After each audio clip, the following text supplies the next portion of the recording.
ওম শান্তি। আজ 19শে জুলাই 2025। বাপদাদার মধুর মহাবাক্য। বাবাজ বলেছেন, মিষ্টি বাচ্চারা, সর্বদাই খুশিতে থাকো যে আমাদের কে পড়াচ্ছেন। এও হলো মনমনা ভব।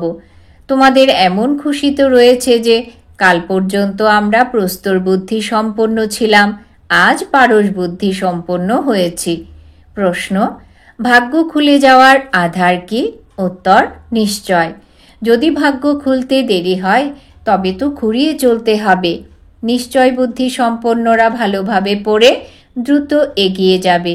কোনো বিষয়ে যদি সংশয় থাকে তবে পেছনে পড়ে যাবে।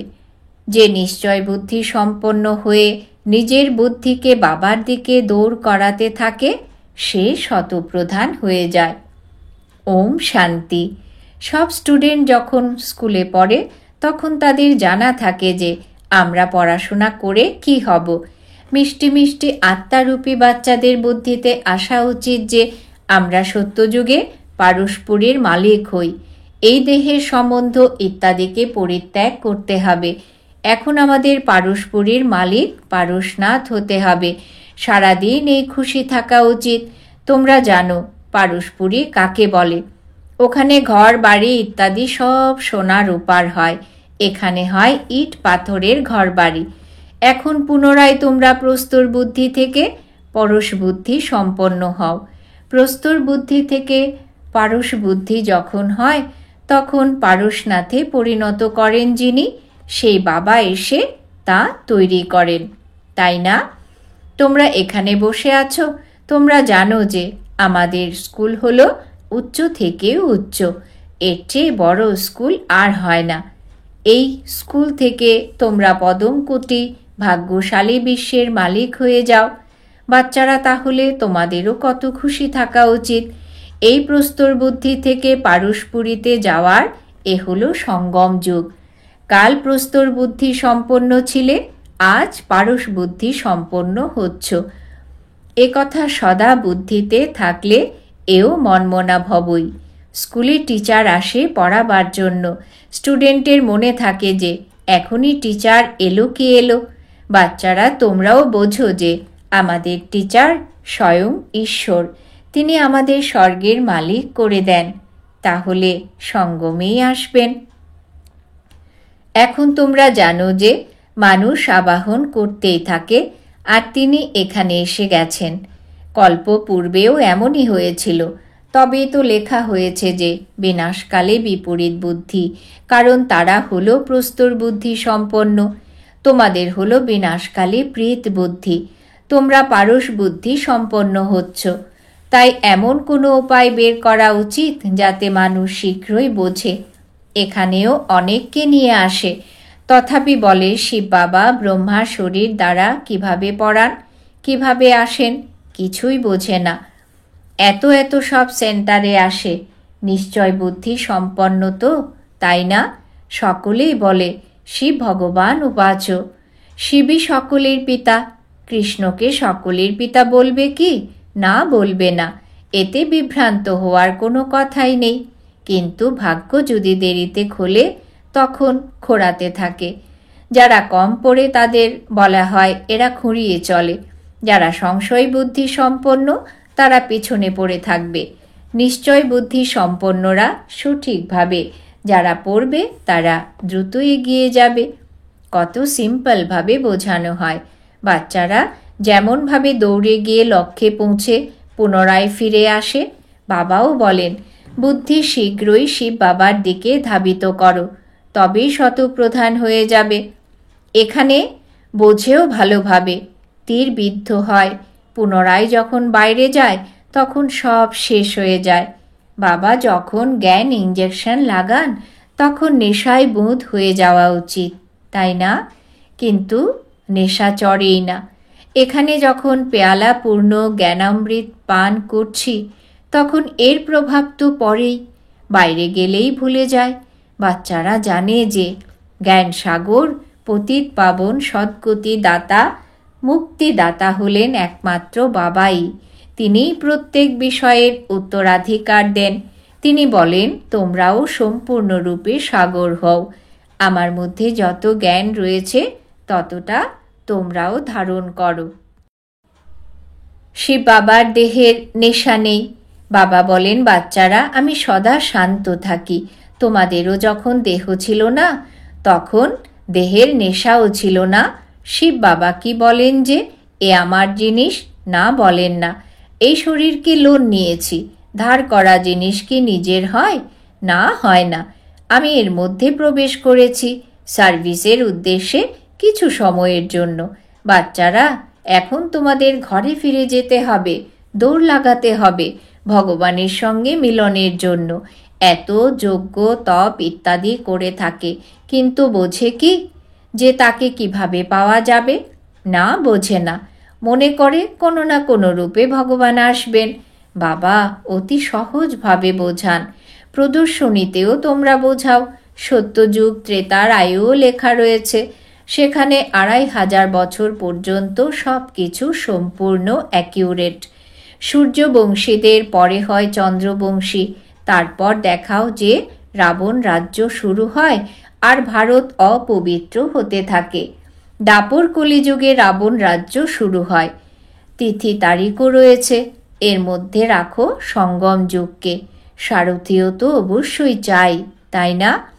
এই রথে প্রবেশ করে বাবা রাজযোগ শেখান, যার ফলে এই লক্ষ্মীনারায়ণ হয়।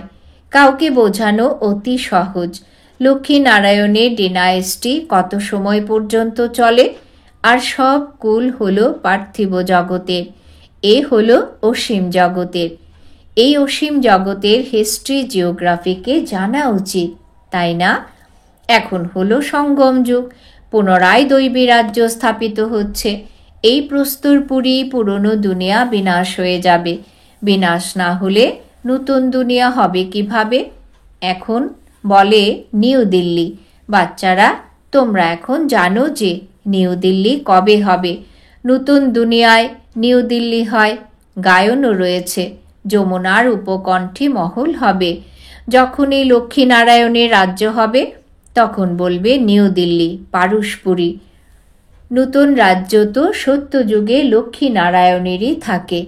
মানুষ তো এও ভুলে গেছে যে ড্রামা কিভাবে শুরু হয়, কারা কারা মুখ্য অ্যাক্টর, সেও তো জানা উচিত, তাই না? অ্যাক্টর তো অনেক, কিন্তু তোমরা মুখ্য অ্যাক্টরদের জানো। তোমরাও মুখ্য অ্যাক্টর হচ্ছ। সর্বাপেক্ষা প্রধান পার্ট তোমরা প্লে করছো। তোমরা হলে আধ্যাত্মিক সোশ্যাল ওয়ার্কার, আর বাকি সব হলো লৌকিক সোশ্যাল ওয়ার্কার। তোমরা আত্মাদের বোঝাও। পরে আত্মা, মানুষ মনে করে শরীর পড়ে। এ কথা কেউ জানে না যে আত্মা এই ইন্দ্রিয় দ্বারা পড়ে। আমরা অর্থাৎ আত্মারা ব্যারিস্টার ইত্যাদি হই। বাবা আমাদের পড়ান। সংস্কারও আত্মায় থাকে। সংস্কার নিয়ে যাবে, পুনরায় এসে নতুন দুনিয়ায় রাজত্ব করবে। যেমন সত্যযুগে রাজধানী চলত, তেমনভাবেই শুরু হয়ে যাবে। এতে কিছু জিজ্ঞাসা করার প্রয়োজনই নেই। মুখ্য কথা হলো কখনো দেহ অভিমানে এসো না। নিজেকে আত্মা নিশ্চয় করো। কোনো বিকর্ম করো না, স্মরণে থাকো। তা না হলে এক বিকর্মের বোঝা শতগুণ হয়ে যাবে। হাড় গোড় একদম ভেঙে যাবে। এর মধ্যেও মুখ্য বিকার হলো কাম বাসনা। অনেকে বলে বাচ্চারা বিরক্ত করে, তখন মারতে হয়। এখন এটা কোনো জিজ্ঞাসা করার মতন কিছু নয়। একে তো ছোট পায় পয়সার পাপ বলা হবে। তোমাদের মাথায় তো জন্ম জন্মান্তরের পাপ রয়েছে। প্রথমে একে তো ভস্মীভূত করো। বাবা পবিত্র হওয়ার অনেক সহজ উপায় বলেন। একমাত্র বাবার স্মরণেই তোমরা পবিত্র হয়ে যাবে।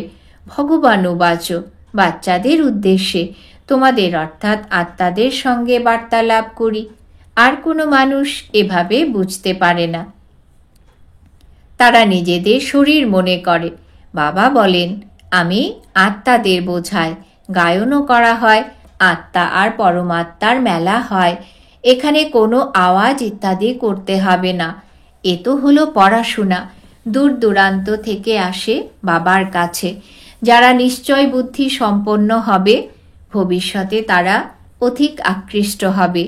এখন এতটা আকর্ষণ কারোর হয় না, কারণ স্মরণ করে না। ভ্রমণ করে যখন ফেরে, ঘরের নিকটে চলে আসে, তখন ঘর বাড়ি স্মরণে আসে, সন্তান স্মরণে আসে। তখন ঘরে পৌঁছেই খুশি মনে এসে মিলিত হবে। খুশি বৃদ্ধি পেতে থাকে। সর্বপ্রথমে স্ত্রী স্মরণে আসবে, পরে সন্তানাদি স্মরণে আসবে। তোমাদেরও স্মরণে আসবে যে আমরাও ঘরে যাব, সেখানে বাবার বাচ্চারাই থাকে। খুশি দ্বিগুণ হয়। শান্তিধাম ঘরে যাব, পুনরায় আসবো রাজধানীতে। ব্যাস, শুধু স্মরণই করতে হবে। বাবা বলেন, মনমনা ভব। নিজেকে আত্মা নিশ্চয় করে বাবার উত্তরাধিকারকে স্মরণ করো। বাচ্চারা, বাবা তোমাদের সুন্দর ফুলে পরিণত করেন, নয়নে বসিয়ে সঙ্গে করে নিয়ে যান। কোনো কষ্ট নেই। যেমনভাবে মশাদের দল যায়, তাই না? তোমরা আত্মারাও এভাবেই যাবে বাবার সঙ্গে। পবিত্র হওয়ার জন্য তোমরা বাবাকে স্মরণ করো, ঘরকে নয়। বাবার দৃষ্টি সর্বপ্রথমে গরিব বাচ্চাদের দিকে যায়। বাবা তো দীনদয়াল, তাই না? তোমরাও গ্রামে সেবা করতে যাও। বাবা বলেন, আমিও এসে তোমাদের গ্রামকে পারস্পুরিতে পরিণত করি। এখন এ হলো নরক, পুরনো দুনিয়া, একে অবশ্যই ভাঙতে হবে। নতুন দুনিয়ায় নিউ দিল্লি, তা সত্য যুগেই হবে। সেখানে রাজ্য তোমাদের হবে। তোমাদের নেশা চড়ে যে আমরা পুনরায় নিজেদের রাজধানী স্থাপন করব, যেভাবে কল্প পূর্বেও করেছিলে। এ কথা কি বলবে যে আমরা এমনভাবে ঘরবাড়ি তৈরি করব? না, তা বলবে না। না, তোমরা যখন যাবে ওখানে, তখন অটোমেটিক তোমরা এসব তৈরি করতে থাকবে, কারণ আত্মায় সেই পার্ট ভরা রয়েছে। এখানে পার্ট হলো শুধু পড়ার। ওখানে তোমাদের বুদ্ধিতে আপনা থেকেই আসবে যে এমনভাবে আমরা মহল তৈরি করব, যেমন কল্প পূর্বেও তৈরি করেছিলে তেমনই তৈরি করতে থাকবে। আত্মায় পূর্ব থেকেই তা নির্ধারিত হয়ে রয়েছে। তোমরা সেই মহলই তৈরি করবে, যে মহলে তোমরা প্রতি কল্পে থাকো। এই বিষয়গুলোকে নূতনরা বুঝতে পারে না। তোমরা বোঝো যে আমরা এখানে আসি আর নতুন নতুন পয়েন্টস শুনে রিফ্রেশ হয়ে যায়। নতুন নতুন পয়েন্টস বেরিয়ে আসতে থাকে, সেও ড্রামায় নির্ধারিত।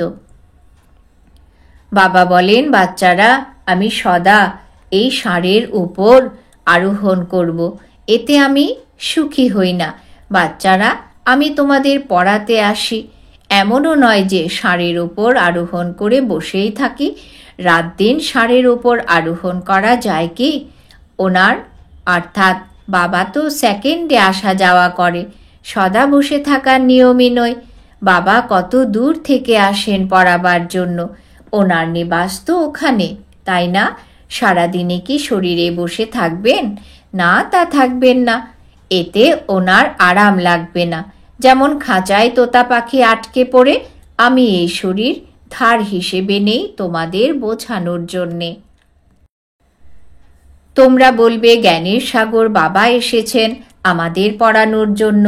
খুশিতে রোমাঞ্চিত হয়ে যাওয়া উচিত। সেই খুশি কি কখনো কম হয়ে যাওয়া উচিত? না, তা হওয়া উচিত নয়। এই ধনী তো স্থায়ী রূপে বসে রয়েছেন।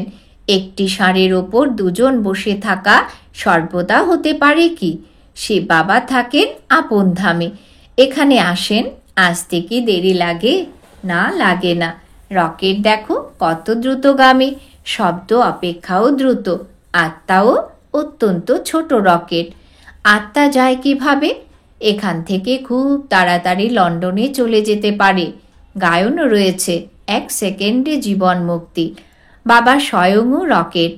বাবা বলেন, আমি তোমাদের পড়াতে আসি, পুনরায় যাই নিজের ঘরে। এই সময় অত্যন্ত ব্যস্ত থাকি। আমি দিব্য দৃষ্টিদাতা, তাই ভক্তদেরকেও রাজি করাতে হয়। তোমাদেরকে পড়াই, ভক্তদেরও মনে হয় যেন সাক্ষাৎকার হয় বা কিছু না কিছু চাই। সর্বাপেক্ষা অধিক ভিক্ষা করে জগদম্বার কাছে। তোমরা হলে জগদম্বা, তাই না? বিশ্বের রাজত্বের ভিক্ষা দাও। ভিক্ষার কিছুই নয়, শুধু বলেন বাবাকে স্মরণ করো, তবেই বিকর্ম বিনাশ হবে, শান্তিধামে চলে যাবে। আমি গ্যারান্টি করছি যে আমাকে স্মরণ করো, তবেই তোমাদের আয়ু দীর্ঘ হয়ে যাবে। সত্যযুগে মৃত্যুর নামই থাকে না, ওটা হলো অমর লোক, ওখানে মৃত্যুর নামও থাকে না। শুধু এক আবরণ পরিত্যাগ করে অন্য নেয়, একে মৃত্যু বলবে কি? এ হলো অমরপুরী। সাক্ষাৎকার হয় যে আমাকে বাচ্চা হতে হবে, খুশির বিষয়। বাবার মনে হয় এখন গিয়ে বাচ্চা হব। তিনি জানেন গোল্ডেন স্পুন ইন মাউথ হবেন, অদ্বিতীয় পিতার হারানিধি সন্তান। বাবা অ্যাডাপ্ট করেছেন, আমি তো হারিয়ে যাওয়া সন্তান। তাহলে কত ভালোবাসেন, একদম প্রবেশ করে যায়। এও তো খেলা, তাই না? খেলায় সর্বদা আনন্দ হয়। এও জানে যে অবশ্যই অতি ভাগ্যশালী রথ, যার জন্য গায়নও রয়েছে। জ্ঞান সাগর এনার মধ্যে প্রবেশ করে তোমাদের জ্ঞান দান করেন। বাচ্চারা, তোমাদের জন্য এই খুশিই তো অনেক যে ভগবান এসে পড়ান, ভগবান স্বর্গের রাজত্ব স্থাপন করেন।